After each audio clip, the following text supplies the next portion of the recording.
میں نے آپ کا پروگرام بہت بار ٹی وی پہ دیکھا تھا. میرا نام گووند تیواری ہے. میں کالج میں پروفیسر ہوں. میں جس ایریا میں رہتا ہوں اس ایریا کے آس پاس کئی مسلم آرگنائزیشن اپنے اسکول چلاتے ہیں اور اس اسکول میں اسٹارٹنگ میں جب پریئر ہوتا ہے وہاں پر نہ ہی وندے ماترم گایا جاتا ہے.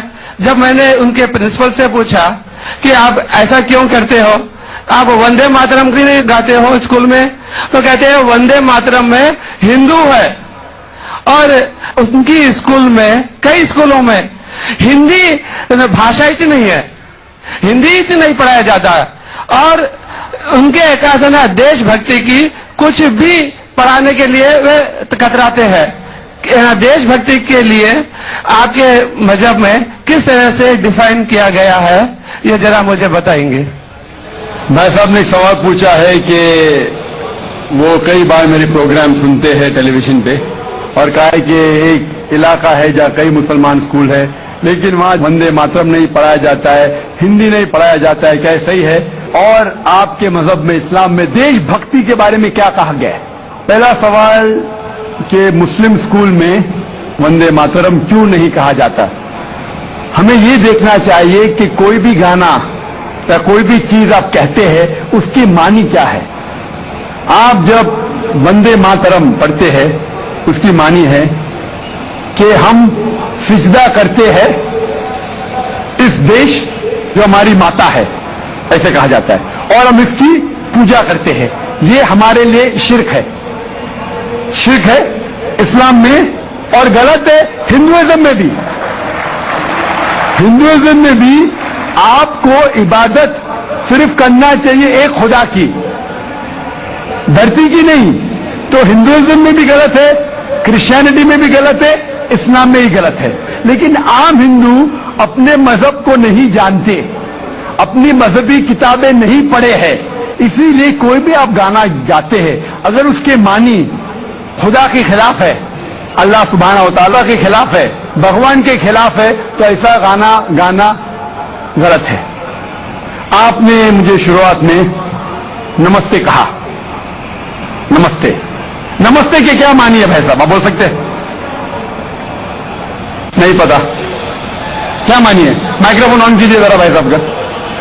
نمستے مطلب میں سر جھکا کے میں آپ کو نمن کرتا ہوں. ہاں, سر جھکا کے آپ مجھے نمن کرتا ہوں. نمن کرتا ہوں. سر جھکا کے, سر جھکا کے مجھے نمن کرنا شرک ہے, حرام ہے, پروہیبٹڈ ہے. آپ میرے سامنے بھی سر نہیں جھکا سکتے, چاہے آپ مجھ سے محبت کرتے ہیں, چاہے آپ میری عزت کرتے ہیں, پھر بھی آپ میرے سامنے سر نہیں جھکا سکتے. سر جھکانا چاہیے تو صرف خدا کے سامنے, اللہ کے سامنے, اور میں خدا نہیں ہوں. آپ جانتے ہیں, آپ میری عزت کر سکتے ہیں, میری بات جو میں کہتا ہوں اس کے اوپر عمل کر سکتے ہیں, لیکن آپ میرے سامنے سر نہیں جھکا سکتے. اسی لیے میں جواب میں آپ کو کہوں گا السلام علیکم, آپ پہ سلامتی ہو, آپ پہ سلامتی ہو.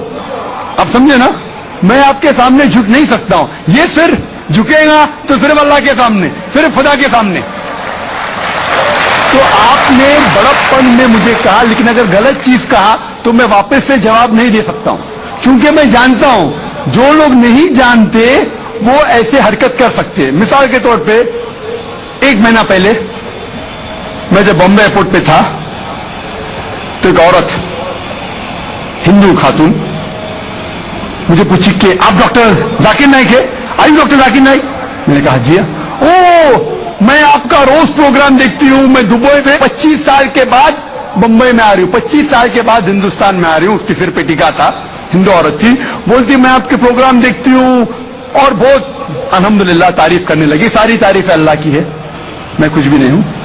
اور پھر کہنے لگی کہ میں تمہارے پیر چھونا چاہتی ہوں.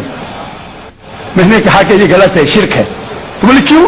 وہی جواب میں نے دیا, آپ جو بھی کہو میں آپ کی بات مانوں گی. تو میں نے کہا آپ قرآن مجید پڑھیے, قرآن مجید پڑھیے اور اس کے اوپر عمل کیجیے. اور میں نے تقریر کی ہے similarities between Islam and Hinduism. اسلام اور ہندوازم میں یکسانیت، اور ثابت کیا ہے کہ ہندوازم میں بھی لکھا ہے کہ آپ صرف ایک ایشور کی عبادت کرنا چاہیے، جتنے رشی آنے والے ان میں ماننا چاہیے، اور محمد صلی اللہ علیہ وسلم میں بھی۔ تو آپ کو اگر قرآن اور ویدا پہ عمل کرنا چاہیے جو یکساں ہے، آپ کو ایک خدا میں ماننا پڑے گا اور آخری پیغمبر محمد صلی اللہ علیہ وسلم پر۔ آپ کا اور ایک سوال تھا کہ ہندی کیوں نہیں پڑھائی جاتی ہے، ہندی مسلم سکول میں کیوں نہیں پڑھائی جاتی ہے؟ کچھ سکول میں ہو سکتا ہے، لیکن میرے حساب سے اکثر سکول میں ہندوستان میں ہندی پڑھائی جاتی۔ جو سکول میں نے قائم کیا ہوں، اسلامک انٹرنیشنل سکول، اس میں بھی ہندی پڑھائی جاتی ہے، نہ ہندی مراٹھی بھی، جو ہمارے اسٹیٹ لینگویج ہے، ہم پڑھاتے ہیں، زور دیتے ہیں انگریزی اور عربی پر۔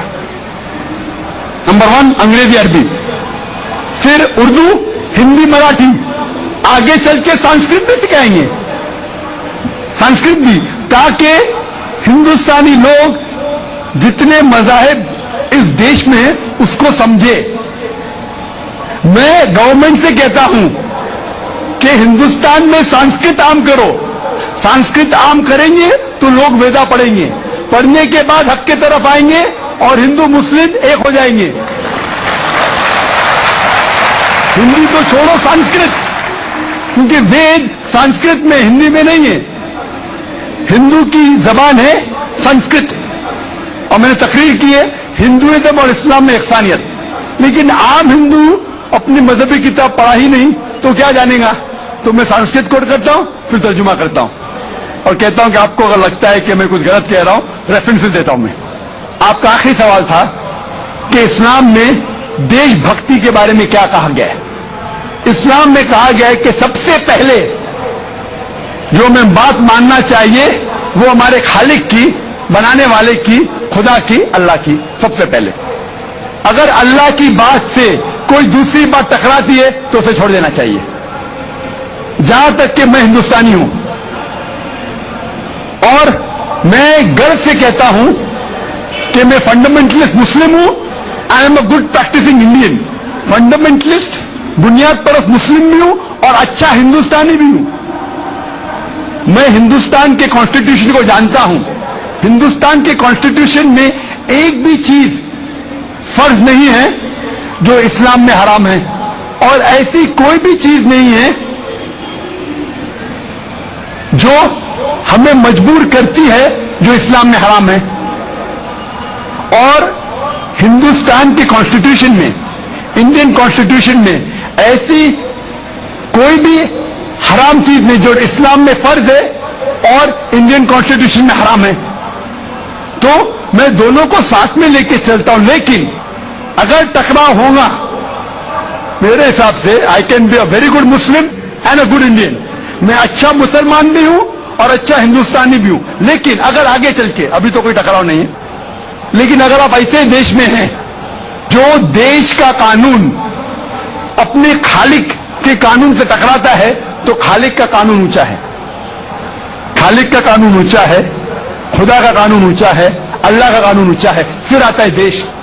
دیش نے ہمیں، ٹھیک ہے، یہ دیش میں ہم جیتے ہیں، دیش ہمارے لیے فیسلٹیز دیتا ہے، لیکن ہمیں جان کس نے دی؟ دیش نے یا خالق نے؟ خدا نے دی۔ یہ ہوا جو ہے، یہ ہوا کے بنا 5 منٹ بھی آپ زندہ نہیں رہ پائیں گے۔ کتنا؟ 5 منٹ بھی نہیں زندہ رہ پائیں گے۔ کس نے دی؟ دیش نے یا اللہ نے؟ خدا نے۔ دیش نے بھی ہمارے لیے اچھے کام کیے، میں دیش کے خلاف نہیں ہوں، میں بھی دیش بھکت ہوں۔ دیش بھکت کے معنی کیا؟ اگر آپ بولتے دیش بھکت مطلب دیش کی عبادت کرنا تو میں دیش بھکت نہیں ہوں۔ اگر دیش کی ترقی چاہتا ہوں، ہاں میں ہوں دیش بھکت۔ تو دیش بھکت کے معنی کیا امپورٹنٹ ہے؟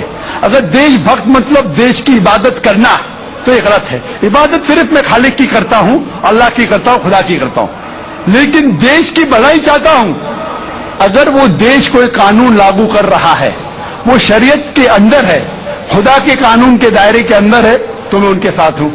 کئی چیزیں اسلام میں مباح ہے، آپشنل ہے، اور اگر دیش اسے کہتا ہے کہ کرو تو میں کروں گا، کے دائرے کے اندر ہے تو میں ان کے ساتھ ہوں۔ کئی چیزیں اسلام میں مباح ہے، آپشنل ہے، اور اگر دیش اسے کہتا ہے کہ کرو تو میں کروں گا۔